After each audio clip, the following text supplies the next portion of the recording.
Welcome to Bloomberg Law. I'm Lee Pacchia. I'm joined now by Steve Olenick. He is an attorney at the law firm Davis Gilbert.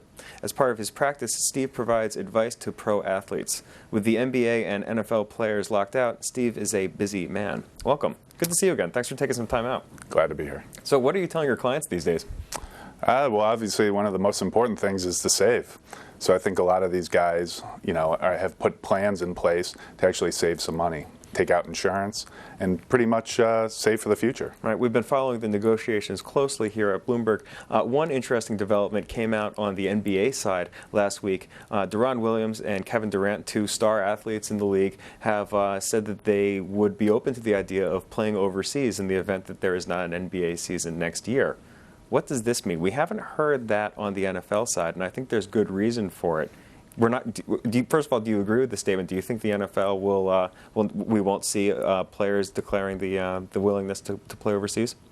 Well, I think with the NFL, I mean, your options are essentially to go play in Canada or to go play in the UFL or to go play in the Arena League. Unlike in basketball, where it's pretty much a global game right now, you have certain people such as Deron Williams that is elected to potentially go play in Turkey right now in the event that the lockout doesn't get resolved. I think you'll start to see a couple more players go over there in the event that the season looks to appear that's going to be delayed, for a couple months. But right now, I think you've had a couple guys, there's a big liability associated with guys going to play overseas because of, from insurance purposes, if they get hurt, their contracts will be voided. So I think there's a lot at risk for a lot of these, superstar athletes. How much can a Kevin Durant or a Deron Williams make playing overseas, generally speaking? I mean, how close is it to their American salary? Well, it's a great question. I mean, the budgets aren't clearly as big as what they can make over here in the States. However, there are some teams, there's teams over in China that pay probably the most outside of any of the leagues, outside of the NBA.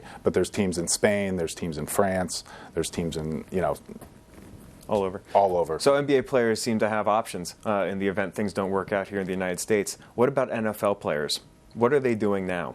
Well, I think a lot of guys have, come to the realization that if there is a work stoppage, guys that have, either elected to forego eligibility and not graduate college to actually go back, either get their degree or actually get, a graduate degree. Or, a lot of these guys have resting their bodies in hopes to cash in on their next contract in the event that they're a free agent.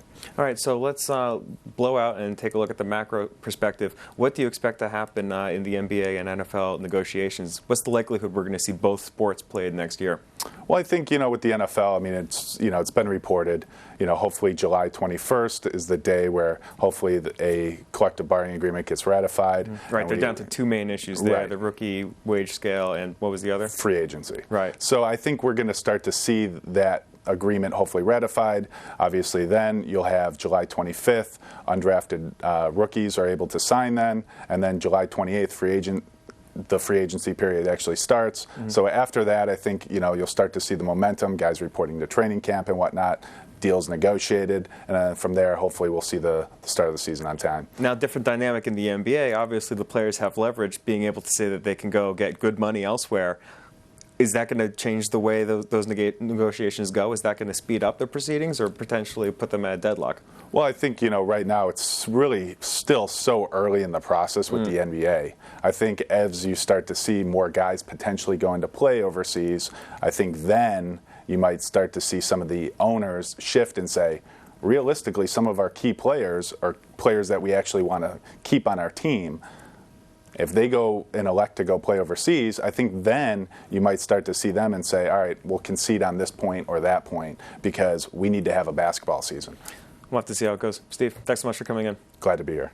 That's Steve Olenick. He's an attorney at the law firm Davis Gilbert based here in New York City. If you'd like to learn more about the issues we just discussed, go check out our offerings on BloombergLaw.com and also on the Bloomberg Terminal. I'm Lee Pacchia. Thanks for watching.